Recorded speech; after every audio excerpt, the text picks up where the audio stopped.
खूप दिवसापासून मला ही गोष्ट करायची होती आणि ती आज झाली आहे.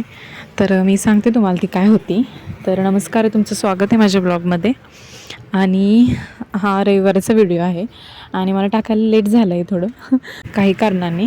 आणि ती गोष्ट काय होते सांगते मी तुम्हाला. माझं मंदिर होतं ना, ते चुकीच्या दिशेवर होतं असं सर्व मला म्हणायचे. म्हणजे एका गुरुजीला बरं विचारलं होतं मी, पण त्यांनी पण सांगितलं ती चुकीची जागा आहे, अपोजिट साईडला ठेवा पाहिजे मंदिर म्हणून. मग जागा एकतर रूम छोटी आहे त्यामुळे जागा वगैरे नव्हतीच. त्यामुळे मग म्हटलं जिथं कपाट आहे ते साईडला सरकून थोडं कोपरा करावा त्याला. आणि तिथं मंदिर, माझं एक तर छोटं मंदिर आहे, ते बरोबर तिथं बसून गेलं आणि इतकं जे छान दिसत होतं ना की बस. असं म्हणतं ना, अंधारात देव ठेवू नये. आणि ते कसं असं कोणा होता ना, म्हणजे असं, आणि आतमध्ये बऱ्यापैकी अंधार होता.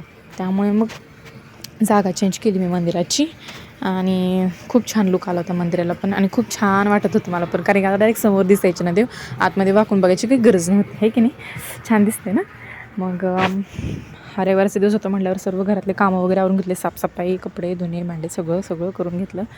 आणि मस्तपैकी मग 5 वाजता दिवा वगैरे लावला, धूप वगैरे लावली, कापूर वगैरे पेटवून ना सर्व घरामध्ये तो पसरून दिला. असं केलं ना मला खूप जास्त प्रसन्न वाटतं. तर असं काही दिसत होतं माझं मंदिर, खूप छान मस्त एकदम. आणि 6 वाजता मस्तपैकी प्रार्थना वगैरे केली आणि रात्री फक्त मसाले भात केला. असं होतं माझा आजचा दिवस.